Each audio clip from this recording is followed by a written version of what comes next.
of the Jupiter Drawing Room is joining me in studio. Now with the Loeries right around the corner, we are going to reflect on the ad industry in South Africa, and Kevin is going to tell us what it's going to take to win this year. Hello.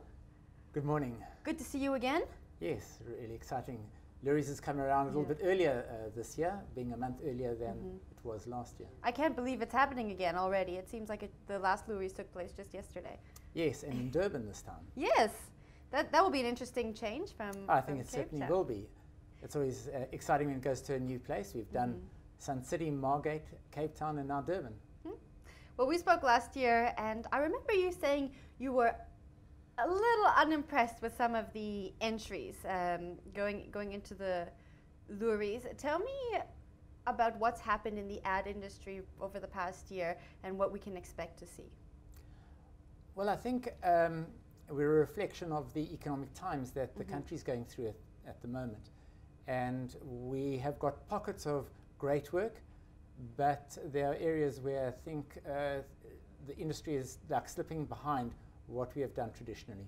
How is the industry slipping behind? Well, I think certainly there are certain mediums that we are world class on, such as radio. We really seem to be able to own that. Television seems to be an area of concern, I would say, for the South African industry.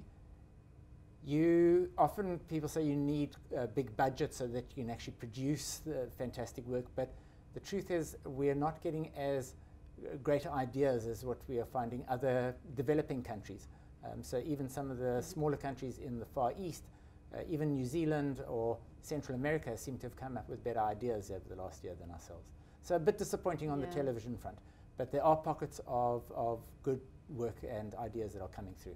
Why do you think we're lacking on the ideas front when it comes to TV?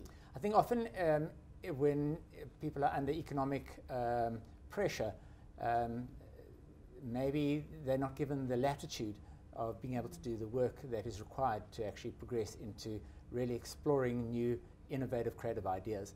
And I wish clients would just give their agency a little bit more time and space to develop the work in those areas, as opposed to really just pushing people of what they expect to be good selling ads. Now, we've spoken about this before, but does there need to be a mindset change from the client side when it comes to working with agencies and achieving their goals? I don't know if it's a mindset change. I think what you're looking for is a maturity of how do you outperform your competition. And I think at the moment a lot of people are mimicking the competition and following what they think often is termed best practice, but it's really just copying, or you're taking scenarios from overseas, as opposed to let's try and truly innovate and break the boundaries in that category. That's not happening like it used to. Now, tell me about what's really stood out for you this past year. Well, that is the interesting thing, is that hopefully when I go to Durban, I'm going to see what those great pieces, but I don't think it's a stellar year yet. We did great work in Cannes as an industry, and we won there. Some of my favorite work is still Lucozade. I think the work on Lucozade is fantastic, but obviously being the second year is not quite as fresh as the first year.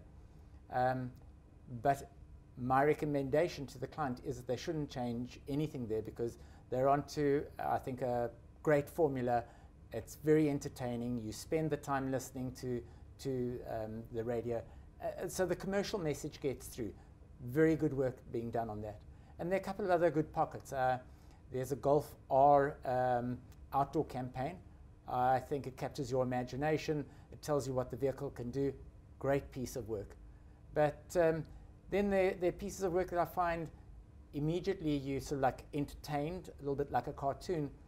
But as soon as you get into the work, you're a little bit disappointed. So the Land Rover texting while you're in the desert, I thought was, I guess it was one of those ads that will win at awards. But I think if the client had to really think a little bit longer about it, I don't think it's good for their brand. So, why? Because I think to bring up the whole area of playing with your cell phone while you're driving your car and then hitting the baby. It's not bringing out the best. And I don't know what the message is that they're trying to get across of the Land Rover. Because the message of great adventuring, which is always their positioning, they do so well in print, but in some of their print, but it just doesn't seem to have come through in the Baobab ad.